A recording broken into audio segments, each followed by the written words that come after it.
माँ का मायका। दिव्या की शादी राघव के साथ हुई थी। दिव्या और राघव एक दूसरे के साथ बहुत खुशी खुशी रहा करते थे। दिव्या एक मध्यम वर्गीय परिवार की लड़की थी, लेकिन दिव्या की सास अनीता जी का मायका काफी पैसे वाला था और अनीता जी अपने पैसे वाले मायके की वजह से काफी घमंड भी किया करती थी।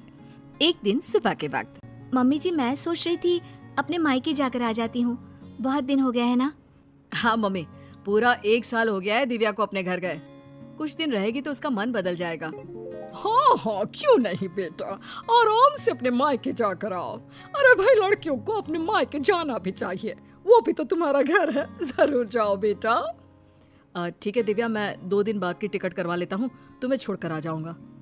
अरे तुम्हें जाने की क्या जरूरत है बेटा, बहू खुद भी तो जा सकती है ना, ट्रेन में बैठकर ही तो जाना है। लेकिन मम्मी अच्छा थोड़ी ना लगेगा, इतने दिनों बाद दिव्या अपने घर जाएगी, वो भी अकेले। अरे ठीक है ना बेटा, तुम क्यों अपनी छुट्टी खराब कर रहे हो बिना बात के। इन छुट्टियों को कभी इमरजेंसी के लिए बचा कर रखो, काम आएंगी। और बहू का क्या है, 2 दिन मायके जाकर वापस आ जाएगी। कोई बात नहीं राघव, मम्मी जी ठीक कह रही हैं, बेकार में ही मुझे लाने छोड़ने में आपकी छुट्टियां खराब हो जाएंगी। वैसे बहू, तुम्हारा भाई भी तो तुम्हें लेने आ सकता है। शादी के बाद तो बेटियों को लेने अक्सर उनके भाई ही आते हैं। तुम्हारी मम्मी ने नहीं बताया तुम्हें? कोई बात नहीं मम्मी जी, अभी आप ही ने तो कहा ना कि मैं अकेले जा सकती हूँ, तो मैं अकेले चली जाऊंगी। अरे बहू, कहीं ऐसा तो नहीं ना कि किराए के पैसों की वजह से तुम्हारा भाई तुम्हें लेने नहीं आ रहा।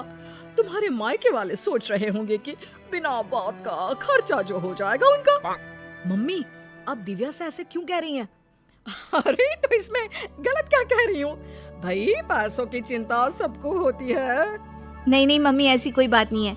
मेरे घर वाले मेरे किराए के पैसे तो कम से कम खर्च कर ही सकते हैं। 2 दिन के बाद दिव्या अकेले ही अपने मायके चली जाती है। उसके मायके जाने के बाद, राघव बेटा, तुम्हारी शादी ना हमने गलत घर में कर दी। अब क्या हुआ माँ, दिव्या से कोई शिकायत है क्या आपको? आपने मुझे उसके घर भी नहीं जाने दिया। अरे क्या करेगा वहां जाकर, जब भी जाता है ढंग के तोहफे तक नहीं देते वो लोग। वो तो ये भी नहीं जानते कि दामाद की खातिरदारी कैसे करनी चाहिए। मम्मी, आजकल के जमाने में कौन इन सब बातों के बारे में सोचता है? कभी तेरे पापा से पूछना, आज भी मेरे साथ जब मायके जाते हैं ना तेरी नानी के घर, तो पूछ कितनी खातिरदारी होती है उनकी वहां पर। और तोहफे तो इतने देती है तेरी नानी कि घर ही भर जाता है मेरा तो। लेकिन मम्मी, वो आपके मायके की परंपरा है ना, सब जगह ऐसा हो ये जरूरी तो नहीं। और हम दिव्या के घर वालों से ऐसी उम्मीद कैसे रख सकते हैं? अच्छा नहीं लगता मम्मी। ओफो, आजकल के लड़के ना शादी होते ही अपने पत्नी की साइड लेना शुरू कर देते हैं। अब देखना, आएगी तुम्हारी पत्नी खाली हाथ अपने मायके से। कुछ दिनों के बाद दिव्या अपने मायके से लौट कर आती है और वो अपनी मम्मी के दिए हुए गिफ्ट अपनी सास अनीता जी को दिखाती है।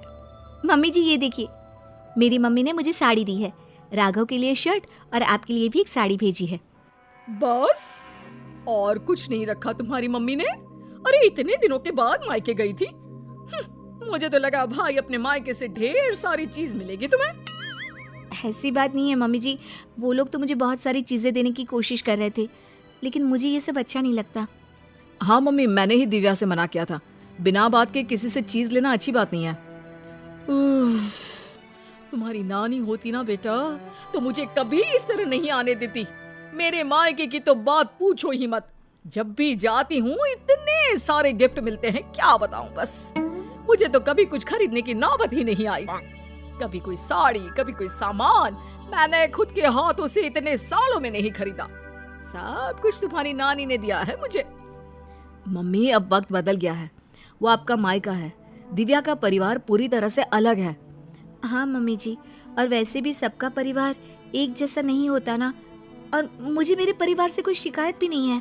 कुछ दिनों के बाद अनीता जी अपने मायके जाती है और जब वहाँ से लौट कर आती है तो बैग भर भर के गिफ्ट लेकर आती हैं। देखो बहू, इसे कहते हैं मायके से आना। अरे भाई, इतना सामान हो गया था कि क्या बताऊं। अरे वाह मम्मी जी, ये तो बहुत अच्छी बात है, आपको इतनी सारी चीजें मिली हैं। वही तो, और एक तुम्हारे मायके वाले हैं, ठीक से मिठाई भी नहीं भेज सकते बेटी के ससुराल वालों के लिए। मम्मी जी, आप ऐसा क्यों कह रही हैं?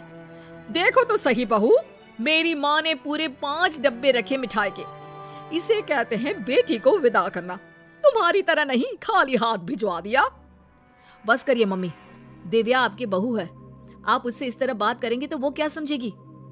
राघव के बार बार समझाने पर भी अनीता जी पर कोई असर नहीं होता और वो कभी भी दिव्या को उसके मायके के लिए भला बुरा सुनाती ही रहती है। एक बार अनीता जी की तबीयत बहुत खराब हो जाती है।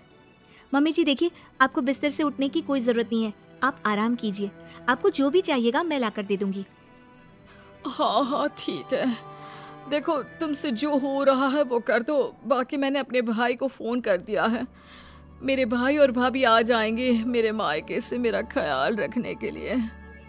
मम्मी आप ऐसा मत कहिए ना, दिव्या आपकी बहू है, वही ख्याल रखेगी आपका। मामा और मामी कितने दिन आपका ख्याल रख लेंगे? ऐसा कुछ नहीं है, मैंने कहा ना, मेरे मायके वालों को बड़ा प्यार है मुझसे। एक फोन करूंगी और दौड़े चले आएंगे। पूरा 1 सप्ताह बीत जाता है लेकिन अनीता जी के मायके से कोई नहीं आता और दिव्या दिन रात अनीता जी की सेवा करके उनकी तबीयत ठीक कर लेती है। तबीयत ठीक होने के बाद, दिव्या बहू जरा यहाँ तो आना मेरे पास। क्या हुआ मम्मी जी, आप ठीक है ना? आपको किसी चीज की जरूरत तो नहीं है? बहू मुझे माफ कर दो, मैं हमेशा अपने मायके का घमंड करके तुम्हें उल्टा सीधा सुनाती रही, लेकिन फिर भी तुमने मेरी इतनी सेवा की। मम्मी मैं आपसे कहता था ना, अगर आप अपनी बहू से प्यार से पेश आएंगे तो वो आपका बहुत ख्याल रखेगी और वही जिंदगी भर आपके काम आने वाली हैं। लेकिन मैंने तो अपनी बहू को हमेशा ताने मारे और फिर भी उसने मेरा इतना ख्याल रखा।